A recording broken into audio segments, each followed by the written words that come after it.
Hello YouTube, my name is RC and I used to be a Jehovah's Witness. And I'm making this video to address a video that will be shown at the Jehovah's Witnesses Regional Convention this year in 2017. And what that video does is it talks about the prediction, the failed prediction, that the end of the world would come in 1975. And it tries to rewrite history a bit.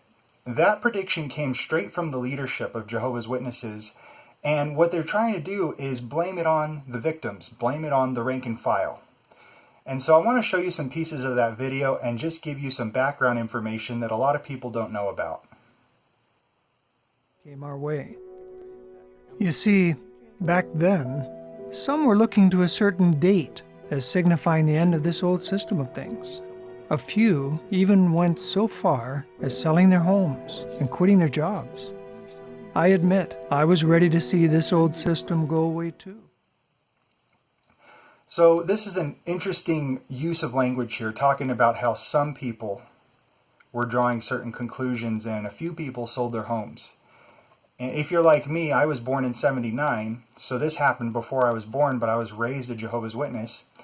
I always had the impression that it was certain individuals in the rank and file that got carried away. And it's because of this language. It's some people did this and a few people did that.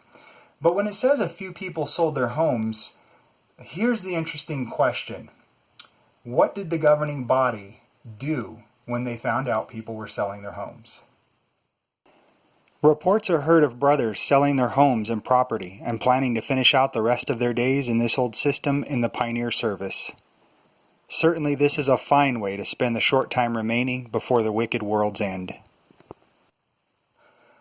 So right there, within the words of the publications themselves, the governing body are encouraging the people that have sold their homes leading up to 1975. How on earth can they in good conscience make a video now that basically is portraying those same people in a negative light, as if they were doing something that they weren't supposed to do, that they weren't instructed to do? But they go even further. But something just didn't seem right. Both at meetings and in my personal study, I was reminded of what Jesus said. Nobody knows the day or hour. I was dedicated to Jehovah, not a date. What's amazing about this is when you know what was written down in the Watchtower, you appreciate that what they're saying that this person did was actually contrary to the counsel that was given in the Watchtower itself. The Watchtower, 1968, August 15th, had this to say: "This is not the time to be toying with the words of Jesus, that concerning that day and hour nobody knows, neither the angels of the heavens nor the Son, but only the Father. To the contrary, it is a time when one should be keenly aware that the end of this system of things is rapidly coming to its violent end." So what this video is basically saying that people should have read Jesus' words, that no one knows the day and the hour, and they should have discerned that they shouldn't be anticipating 1975. They were supposed to do this on their own, despite the fact that the Watchtower itself was pretty much saying the exact opposite. And this even raises the bigger question of whose responsibility was it to read Jesus' words and interpret them correctly? Jehovah's Witnesses are taught that the governing body's opinion of Scripture is to supersede their own private understanding. But the video goes even further. Basically, the next part I'm going to show you, they insult the individuals who decided to leave after the 1975 debacle was over. After that year came and went, most of those who had wrong expectations made the needed adjustments, and they stayed. We didn't run away, and we didn't give up.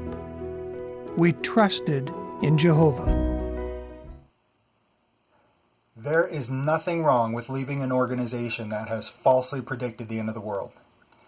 Bear in mind, Jehovah's Witnesses have a few doomsday predictions under their belt. They predicted the end of the world in 1914, 1925, and then in 1975. But I appreciate that not everybody will reach the same conclusions. I just feel that whatever conclusion you reach, you need to reach that conclusion based on actual facts. And this video from the governing body that's played at the district convention is trying to basically rewrite history, in my opinion. When in fact, this enthusiasm and this pumping up of the year 1975 came from the top. They're trying to make it look like it was certain individuals in the organization that were responsible.